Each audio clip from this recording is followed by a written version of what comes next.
Hello நண்பர்களே, வணக்கம். நான் உங்கள் பிரியா. நம்ம இன்றைக்கி பார்க்க போகிற பதிவு என்ன அப்படின்னு பார்த்தீங்கன்னா, நம்மளுக்கு திங்கட்கிழமை இந்த மார்கழி மாதத்தோட கடைசி அமாவாசை வருது.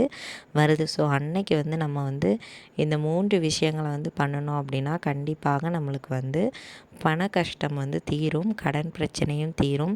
ரொம்ப நாளாக வட்டி மட்டுமே கொடுத்து கஷ்டப்பட்டு இருக்கிறீங்கன்னா உங்களுக்கும் அந்த வட்டி கடன்கள் சீக்கிரமாக அடைவதற்கு இந்த பரிகாரங்கள் உங்களுக்கு உபயோகமாக இருக்கும்.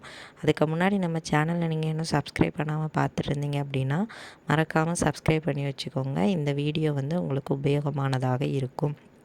இப்போது நம்ம பதிவுக்குள்ளே போகலாம்.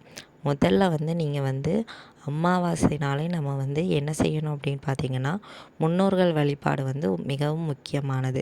நம்ம நம்ம குலதெய்வத்தையும் இஷ்ட தெய்வத்தையும் வழிபடுறதுக்கு முன்னாடி நம்ம முன்னோர்கள் வழிபாடு கட்டாயமாக செஞ்சுருக்கணும். இந்த முன்னோர்கள் வழிபாடு ஒரு குடும்பத்தின் முன்னேற்றத்திற்கு அதிகமாக நம்மளுக்கு உதவியாக இருக்கும். ஸோ இதுக்கு நம்ம என்ன பண்ணணும் அப்படின்னு பார்த்தீங்கன்னா, காலையிலே அமாவாசை அன்னைக்கு காலையிலேயே நீங்கள் இதை செஞ்சிடணும். காலையிலே குளிச்சுட்டு நீங்கள் இதை செய்யலாம். என்ன தேவை அப்படின்னு பார்த்தீங்கன்னா, 1 டம்ளர் தண்ணீர், ஒரு அகல் விளக்கில் நல்லெண்ணெய் தீபம் ஏற்றி வச்சுக்கோங்க. இதை உங்கள் வாசலுக்கு வெளியே நீங்கள் வச்சுக்கோங்க. 1 டம்ளர் தண்ணீர், அந்த அகல் விளக்கை ஏற்றி வச்சுக்கோங்க. இந்த அகல் விளக்கு குறைந்தபட்சம் 2 மணி நேரமாவது எரிய வேண்டும். ஸோ இந்த தண்ணீரும் இந்த அகல் விளக்கும் நம்ம வைக்கும்போது நம்மளோட முன்னோர்களோட ஆசி நம்மளுக்கு அதிகப்படியாக கிடைக்கும். முன்னோர்கள் ஆசீர்வாதம் இருந்தாலே நம்ம தொட்ட காரியங்கள்லாம் வெற்றி அடையலாம். ஸோ முன்னோர்கள் ஆசீர்வாதம் முதல்ல.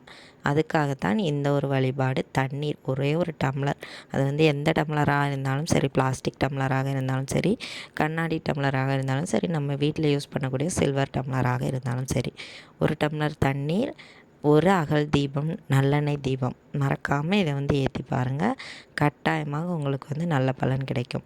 2வது நம்ம செய்ய வேண்டிய விஷயம் என்ன அப்படின்னு பார்த்திங்கன்னா, நம்ம இதை இப்போ செய்ய போகிற விஷயம் மாலை நேரத்தில் செய்யணும். இந்த முன்னோர்களுக்கான விளக்கு காலை நேரம் போடணும். நம்ம அடுத்து செய்ய வேண்டியது நம்ம மாலை நேரத்தில் செய்யக்கூடியது. இதுக்கு நம்ம என்ன செய்யணும் அப்படின்னு பார்த்தீங்கன்னா, ஒரு அகல் விளக்கில் நீங்கள் பூஜை ரூமில் கல் உப்பு வாங்கி வச்சுருப்பீங்க தீபம் போடுறதுக்காக. அந்த கல் உப்பு அந்த அகல் விளக்கு நிறையவோ இல்லை அகல் விளக்குக்கு பாதியிலையோ எடுத்துக்கோங்க. அதுக்கப்புறமா ஒரு 6 கிராம்பு, முழு கிராம்பு 6 இல்லை 9 இல்லை 7 இந்த மாதிரி எடுத்துக்கோங்க. அந்த 6 கிராம்பையும் நடுவில் சுற்றி வச்சுக்கோங்க, ஒரு ரவுண்டு ஷேப்பில். அந்த விளக்குக்கு உள்ள அந்த கல்லுப்பு வச்சதுக்கப்புறமா கல்லுப்புக்கு மேலே ரவுண்ட் ஷேப்பில் இந்த 6 கிராம்பையும் வச்சுட்டு நடுவில் ஒரு குழி மாதிரி தோண்டிக்கோங்க. தோண்டிட்டு அதில் நெய் கொஞ்சமாக ஊற்றி அதுக்கு மேலே பச்சை கற்பூரம் போட்டு அதை தீபம் மாதிரி ஏற்றணும். அதில் திரி எதுவும் போடக்கூடாது. அந்த பச்சை கற்பூரத்தை தான் நம்ம ஏற்ற போகிறோம். ஸோ இதை நம்ம எங்கே பண்ணணும் அப்படின்னு பார்த்தீங்கன்னா, நிலைவாசலுக்கு வெளிப்பக்கத்தில் பண்ணணும். மேக்ஸிமம் இதை நம்ம தூங்க போகிறதுக்கு முன்னாடி பண்ணோம் அப்படின்னா நல்லாயிருக்கும். ஏன்னா இது நிலைவாசலுக்கு வெளியே நின்று நம்ம பண்ண போகிறோம்.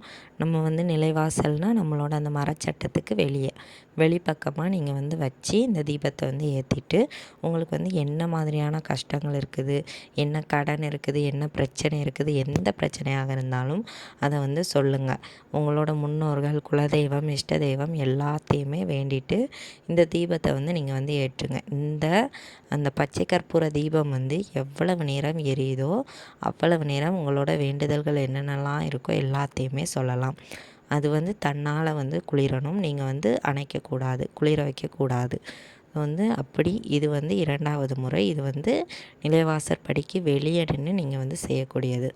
3வதாக நம்ம செய்யக்கூடியது அந்த அமாவாசை அன்னைக்கு காலையில் ஒரு தீபம், இரவு நேரம் ஒரு தீபம் ஏற்றி முடித்ததுக்கப்புறமா அமாவாசை அன்னைக்கு நம்ம வீட்டு வாசற்படியில் கோலம் எதுவுமே போட மாட்டோம். ஸோ அதனால் யாரும் தப்பி தவறி கூட கோலங்கள் போட்டுறாதீங்க. நைட்டு தூங்க போகிறதுக்கு முன்னாடி நீங்கள் இந்த விஷயத்த செய்யணும்.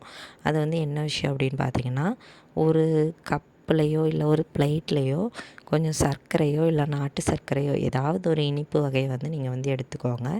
எடுத்துக்கிட்டு நீங்கள் இதை நைட்டு உங்களோட நிலைவாசலுக்கு முன்னாடி முற்றம் நம்ம சொல்லுவோம்ல, அதில் வந்து நீங்கள் வந்து இதை வந்து தூவி விட்டுருங்க.